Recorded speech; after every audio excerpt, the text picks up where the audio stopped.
The Duchess of Kent is celebrating her 90th birthday on Wednesday, a milestone occasion for the discreet royal. The Duchess of Kent celebrated her 90th birthday, and to commemorate the occasion, a charity she helped found made a musical tribute video.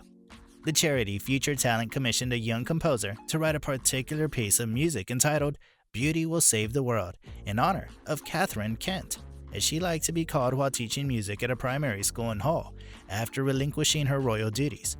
But why did she leave her royal duties to be a mere music teacher? Let's find out more about this and how the current oldest member of the royal family celebrated her 90th birthday. Katharine, Duchess of Kent, was born as Catherine Lucy Mary Worsley on February 22, 1933, in Huffington, North Yorkshire, England. She was the only daughter of Sir William Arthington Worsley, 4th Baronet, and his wife Joyce Morgan Brunner. Throughout her life, the Duchess of Kent has been involved in numerous philanthropic causes. She is the patron of several organizations including the NSPCC and RNIB and the London Philharmonic Orchestra. She has also been a supporter of several music-related charities including the London Symphony Orchestra and the Royal Northern College of Music. The Duchess of Kent has been known for her interest in tennis and was the president of the All England Lawn Tennis and Croquet Club from 1969 to 2003. In 1999, she caused controversy when she refused to curtsy to Queen Elizabeth II during the presentation of trophies at Wimbledon. The incident was seen as a breach of royal protocol. The Duchess attended Runton High School in North Norfolk and Queen Margaret School in York for her education. The Duchess learned to play the piano, organ, and violin in school, where she also discovered a lifelong love of music.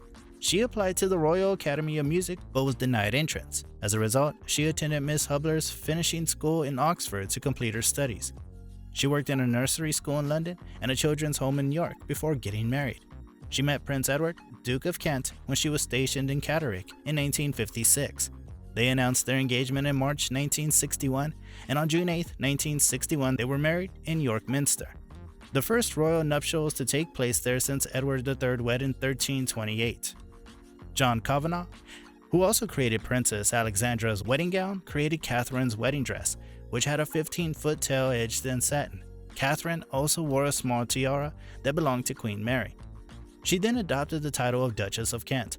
Her traumas during that time included battling myalgic encephalomyelitis, popularly known as the chronic fatigue syndrome, losing a pregnancy to German measles, and giving birth to a stillborn child. The Troubled Life of Catherine Worsley, a title the Duchess reportedly disliked, was the title of Mary Riddle's 1999 biography about her. When the Duchess retired from royal life in 2002, there was even rumors that she had turned reclusive as a result of her struggles.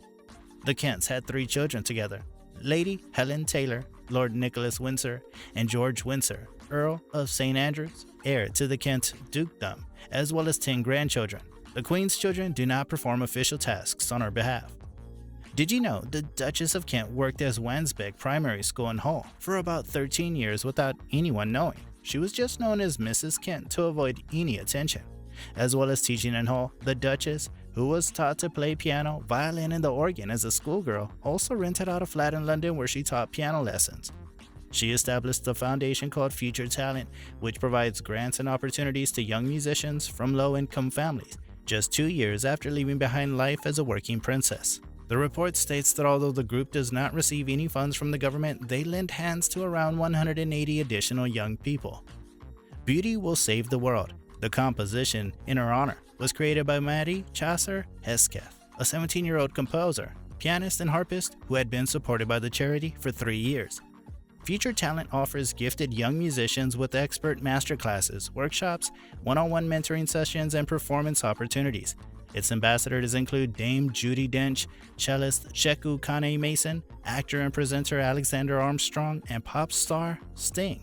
Each musician is also given essential financial assistance to aid them with their musical expenses, such as the cost of their instruments, sheet music, other equipment, music lessons, and course fees. Do you know of any other royal members around the world who have done so much for their society like the Duchess of Kent has had on their public comments?